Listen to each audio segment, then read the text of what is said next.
Hello friends, welcome back to my channel. इससे पहले हमने previous year question paper solve किए हैं, आगे भी हम सॉल्व कर रहे हैं। तो उसी सीरीज़ में हम कंटिन्यू करते हैं और ये वाला क्वेश्चन लेते हैं हम। Two finite sets have M and N element respectively. दो सेट हमारे पास, A set and B set. The number of subset of the first set is greater than the number of subset of the second set. अगर हमारे पास कोई भी set है, जैसे मान लो ए कोई सेट है जिसमें 1 2 3 तीन एलिमेंट है। अगर मुझे इसके सबसेट निकालने हैं ना, तो फॉर्मूला था हमारा 2 की पावर जितने इसके अंदर एलिमेंट होते हैं। अब 3 है तो 2 की पावर 3 होगा, मतलब इसके ए सेट के सबसेट 8 बनेंगे। तो इसकी ट्रिक है ये, तो आपको डायरेक्ट याद कर सकते हो। कोई भी हमारे पास सेट है, अगर उसके अंदर एन एलिमेंट है तो इसके नंबर ऑफ सबसेट कितने होंगे, 2 की पावर n। अब इन्होंने क्या कहा है, two finite set have m and n element respectively. दो सेट है, हमने मान लिया कि a सेट है और b सेट है। a सेट के जो सबसेट बनेंगे वो टू की मान, इसमें कितने एलिमेंट दिए हुआ m, तो सबसेट कितने बनेंगे 2 की पावर m। और बी में कितने एलिमेंट है n, तो इसके सबसेट बनेंगे 2 की पावर n। फिर इन्होंने कहा है the number of subset of the first set is greater than the number of subset of the second by 56। इसका मतलब क्या है, इन दोनों का जो डिफरेंस है वो 56 है, ये तो कहना चाह रहे हैं। अब हमें क्या निकालना है, हमें n square plus n square निकालना है। इसके लिए हमें हमारे पास एम और एन की वैल्यू होनी चाहिए। तो हम कर लेते हैं, हम क्या करते हैं, इसमें से एन कॉमन ले लेते हैं बाहर। अगर मैं इसको एन कॉमन लिया मैंने, तो 2 की पावर m बाई 2 की पावर n, और यहाँ -1 आ जाएगा इक्वल टू 56। अब 56 को हम उन दो फैक्टर में डिवाइड कर लेते हैं जिनका डिफरेंस 1 हो। तो अगर मैं 1 भी कर सकते हो या जो भी आपको इजी लगे, ठीक है, ये आपको खुद से सोचना है। जैसे 56 है, मैंने 8 × 7 कर लिया ताकि मैं 2 की पावर यहाँ 3 करके 2 की पावर n से कंपेयर कर सकूँ। तो यहाँ मैं लिख सकती हूँ कि 2 की power n equal to 8। It means 2 की पावर n इक्वल टू 2 की पावर 3। तो n की वैल्यू यहाँ से क्या आ गई, 3 आ गई। यहाँ से n की वैल्यू हमारे पास कितनी आई, 3 आई।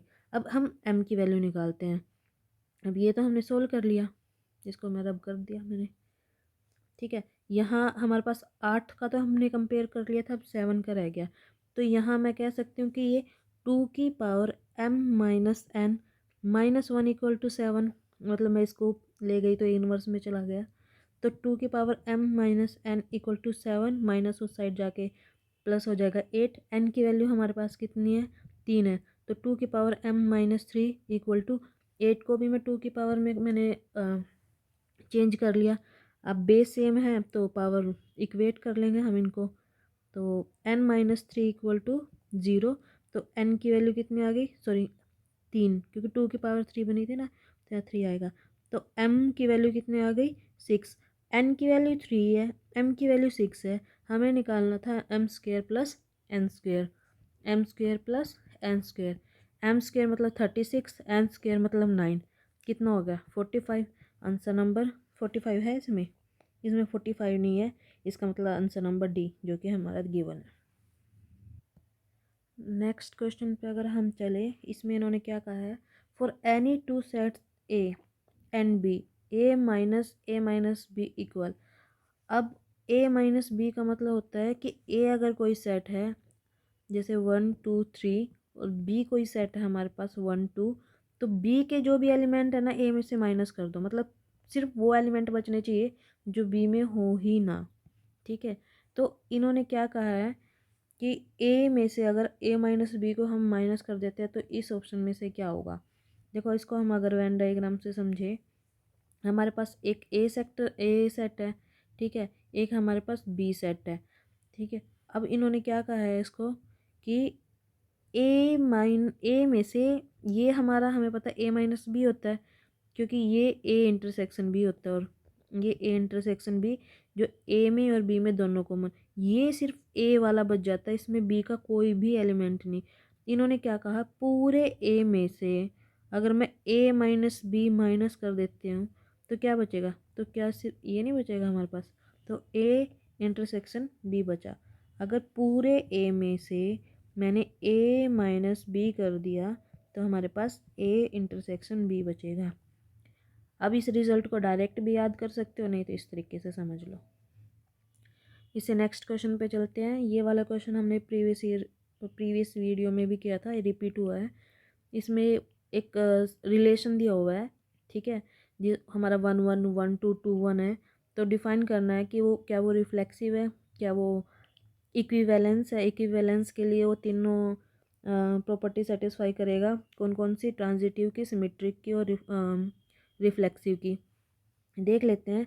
इसमें 1 1 है, ठीक है, तो हम क्या कहेंगे इसमें? अगर ये 1 1 है लेकिन अगर 2 दिया हो, इसका मतलब 2 2 तो नहीं है, ये रिफ्लेक्सिव तो है ही नहीं है।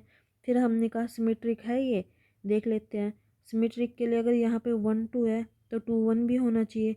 और सेट जब 3 दिया हुआ है, मान लो हमारे पास 1 3 होता है, तो वो तो है ही नहीं है इसमें, लेकिन रिलेशन में भी तो नहीं गिवन है, तो हम कह सकते हैं यहाँ पे कि सिमेट्रिक तो है, ठीक है।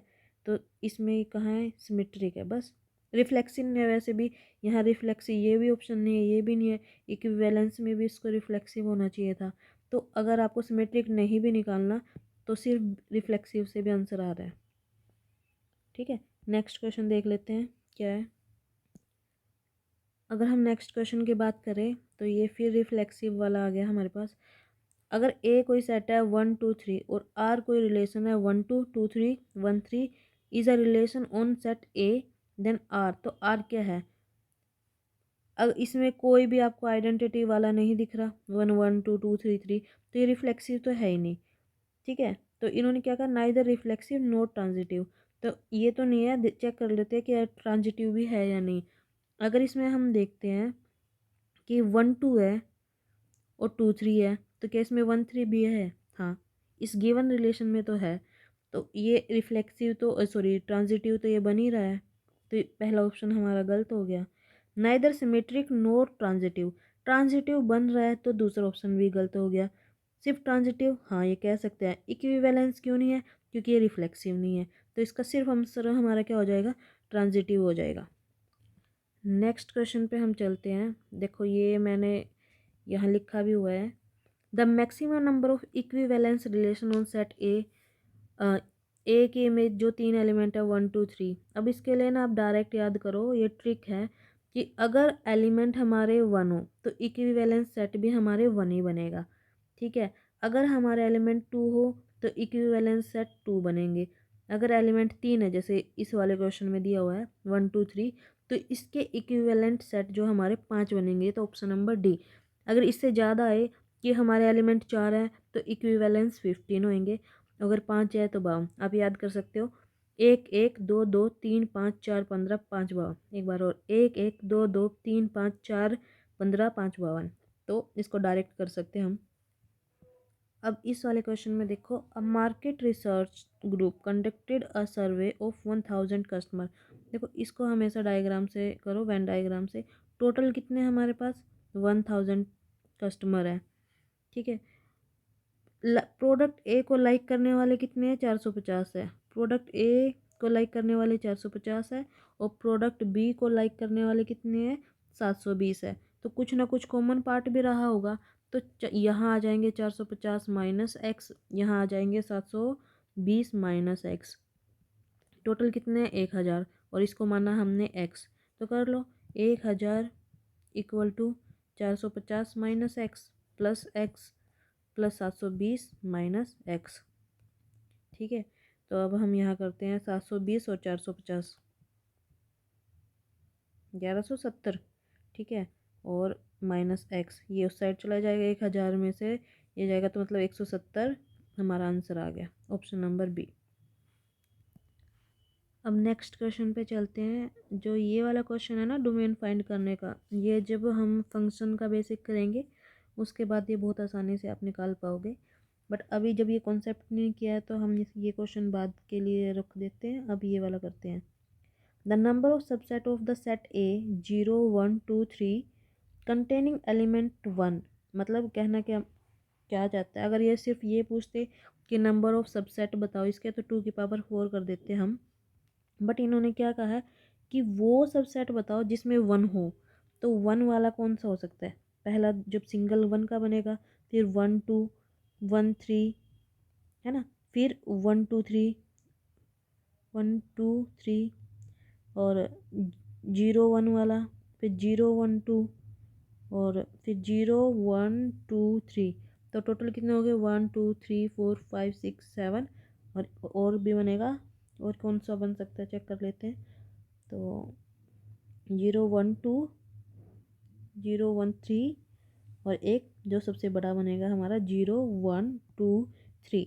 तो टोटल कितने हो गए? 8। तो इसमें कितने बनेगा? 8। अगेन सेम क्वेश्चन फिर रिपीट हो रहा है, जिसमें हमें ये रिफ्लेक्सिव सिमेट्रिक बतानी है, जो कि हरियाणा पीजीटी में आया था। अब यहाँ देखो, let R is a relation defined in, ये एक रिलेशन है हमारे किसी की सेट की 1 2 3 4।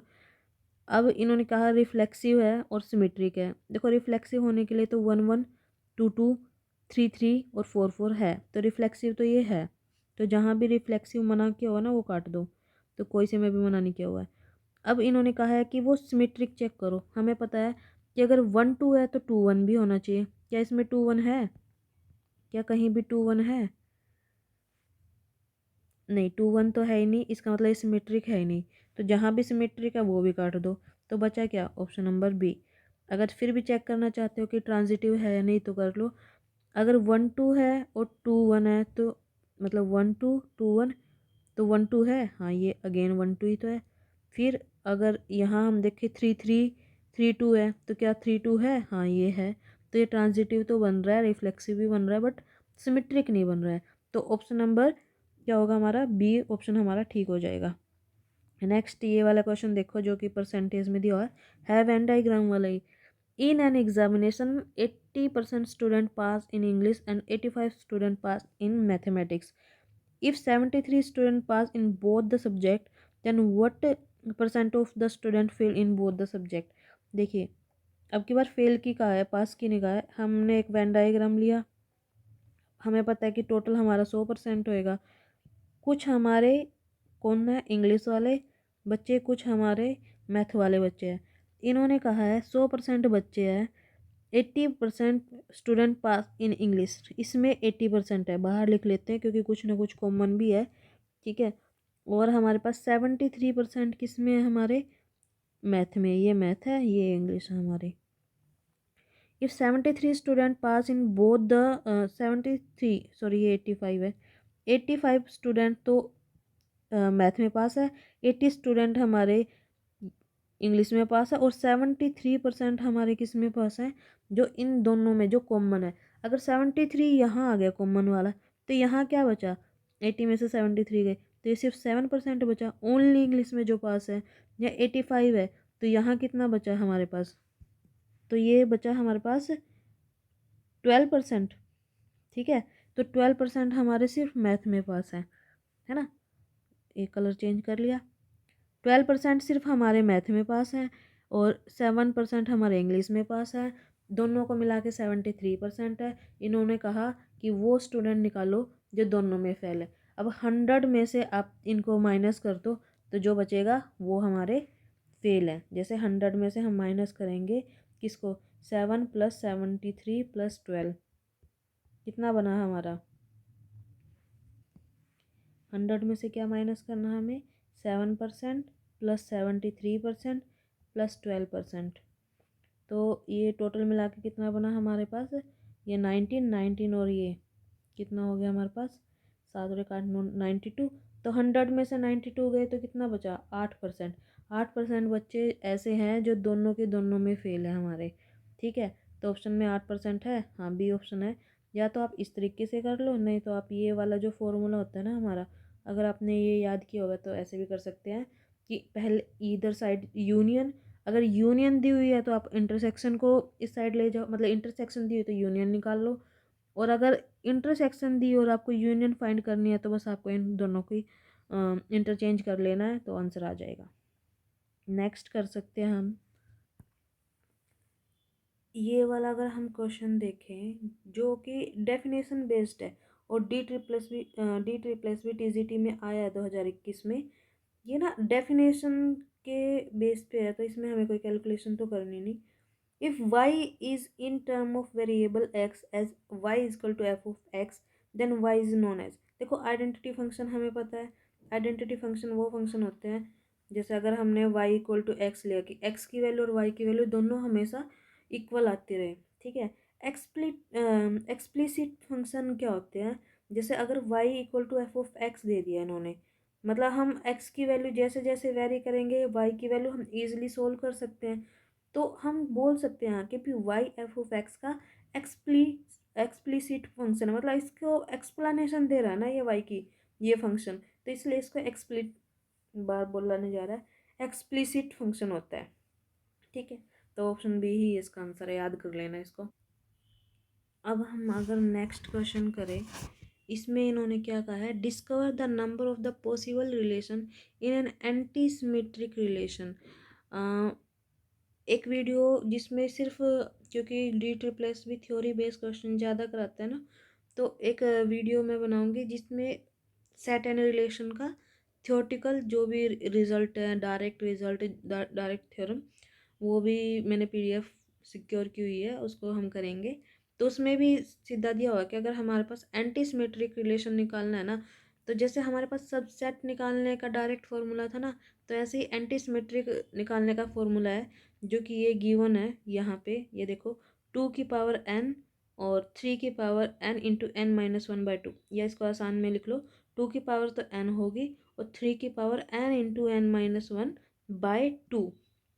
अब इन्होंने एलिमेंट n क्या है, नंबर ऑफ एलिमेंट है, 19 एलिमेंट है, तो 2 की पावर 19, फिर 3 की पावर 19, 19-1 18, 18/2। अगर हम इसको इससे मल्टीप्लाई करते हैं तो 19 जा हम अगर करें तो ये आ जाएगा हमारा 171। अब 2 इंटू समथिंग, अब आप इतनी पावर तो सोल्व नहीं करोगे, ऑप्शन में देखो हमें ये पता कि 2 का मल्टीपल आएगा, तो ना तो ये 2 का मल्टीपल है ना ये, ठीक है ना ये, तो ऑप्शन बी ही सिर्फ 2 का मल्टीपल है। और वैसे भी डीप ट्रिपलेस भी ऐसे ही ऊट पटांग से क्वेश्चन देते हैं, तो इस चीज़ को ना ध्यान भी रखना कि वो एंटी सिमेट्रिक से भी पूछ रहा है। नेक्स्ट है ये रेंज वाला, हम कर लेते हैं, वैसे तो ये फंक्शन का है बट ये हमने किया भी हुआ है इसलिए हम कर लेते हैं इसको। देखिए इसमें कैसे करना है, हमें पता है कि रूट के अंदर की जो भी वैल्यू है, जो मैंने पिछली वीडियो में कराई थी, कि रूट के अंदर की जो भी वैल्यू है ना, जैसे 16 - x², हम इसको ग्रेटर देन और इक्वल टू 0 ही लिखते हैं, ठीक है। तो अब क्या हमें एक और पता है इनइक्वालिटी से कि x तो नेगेटिव में हो ही नहीं सकता, तो इसको पॉजिटिव बनाने के लिए हमने क्या किया, ये x² - 16 हो जाएगा, मतलब माइनस से मल्टीप्लाई कर दी, और जब भी हम माइनस से मल्टीप्लाई करते हैं तो ये वाला साइन हमारा चेंज हो जाता है, तो कहीं ना कहीं x² हमारा लेस देन इक्वल टू हमारा 16 हुआ। अगर मैं दोनों की तरफ स्क्वेयर रूट लगाती हूँ तो x less than equal to +-4 हो गया, ठीक है, ये चीज़ क्लियर होगी। अब हम वे भी कर्व मेथड का अगर हम यूज़ करें, यहाँ इनफाइनाइट है माइनस, यहाँ प्लस इनफाइनाइट है, यहाँ दो वैल्यू है -4 और 4, ये माइनस का 4, ये प्लस का 4, वे भी कर्व मेथड हमारा यही होता है। अब मैंने बताया था अगर ग्रेटर देन इक्वल का साइन है तो हम ऊपर वाली वैल्यू लेंगे, अगर लेस देन का साइन है तो हमें सिर्फ नीचे वाली वैल्यू लेनी है, हमें ये वाली वैल्यू लेनी है। तो ये कहाँ से कहाँ तक है, ये -4 से लेके 4 तक है।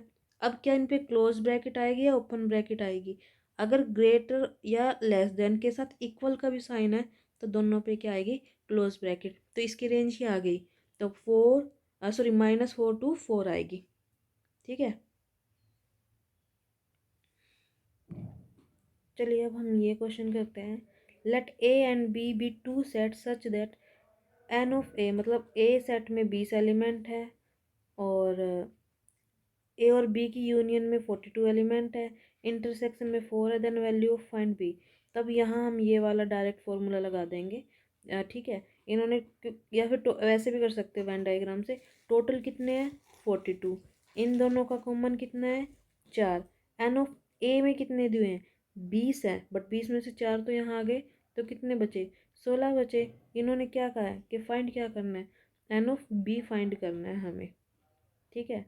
तो हमें पता है कि इसमें से अगर हम इन तीनों को प्लस करके, ठीक है, और ये जो कॉमन वाला ना हटाना पड़ेगा, हटाना हटाना भी नहीं है तो ऐसे डायरेक्ट कर लो, ये हमारा कितना है,